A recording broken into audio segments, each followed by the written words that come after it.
Les journalistes libyens, eux, ils parlaient au peuple libyen, ils ne parlaient pas à l'extérieur. Donc les journalistes libyens, d'abord il n'y a pas beaucoup de journalistes en Libye, ils n'ont pas trop développé ça. Mais bon, il y avait un journaliste exceptionnel en fait, qui était Youssef Chakir, qui lui avait une crédibilité particulière parce que il avait été opposant à Kadhafi, très opposant à Kadhafi, et par nationalisme il s'était rallié à Kadhafi contre l'OTAN. Donc tout le monde savait qu'il n'était pas là pour la propagande du régime, pas du tout, il était là pour sauver le pays. Donc lui il a fait un vrai travail, notamment il a fait un travail pour chaque jour rectifier l'information que donnait Al Jazeera et Al Arabiya. Parce que par exemple, si vous voulez, il y avait ces chaînes ont expliqué que la ville de Brega avait été prise par les rebelles, mais ce n'était pas vrai. Donc Chakir organisait tout de suite une communication en direct depuis la ville de Brega et il demandait à son correspondant à Brega de se promener dans la ville pour qu'on voit qu'il n'y avait pas de rebelles à l'intérieur. Donc il faisait tous les soirs, il essayait de corriger ce que les chaînes du mensonge avaient dit à l'extérieur.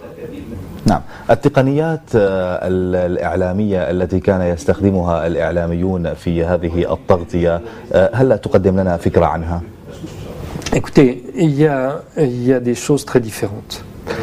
Mais moi je voudrais attirer l'attention sur plusieurs points qui pour moi sont d'une gravité extrême.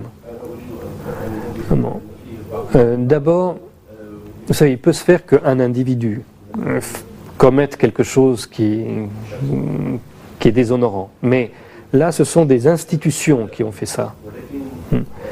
Par exemple, ça a commencé que France 24, donc la chaîne officielle extérieure du gouvernement français, a signé un accord avec les rebelles de Benghazi pour devenir leur conseiller en communication et organiser toute leur communication internationale.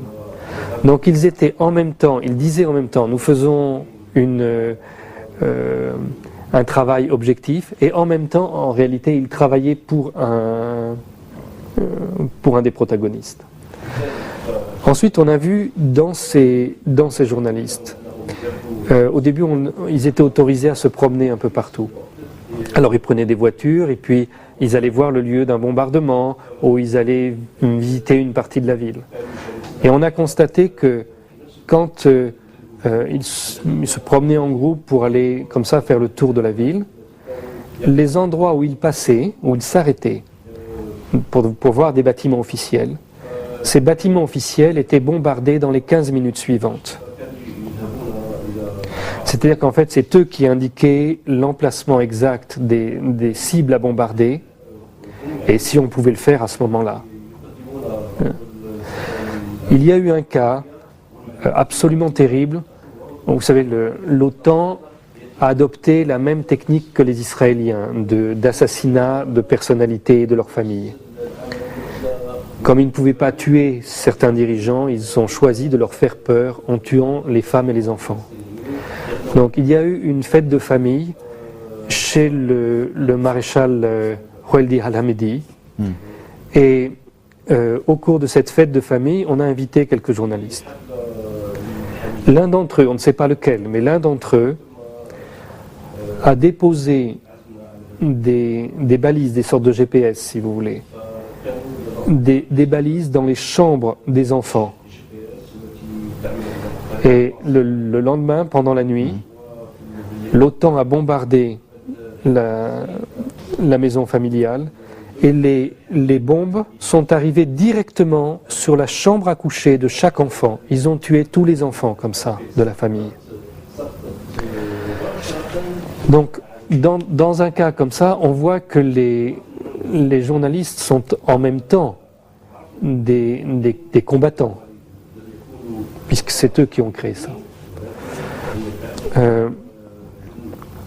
Lorsque on essayait de les obliger à rectifier les choses, ça n'était pas mieux.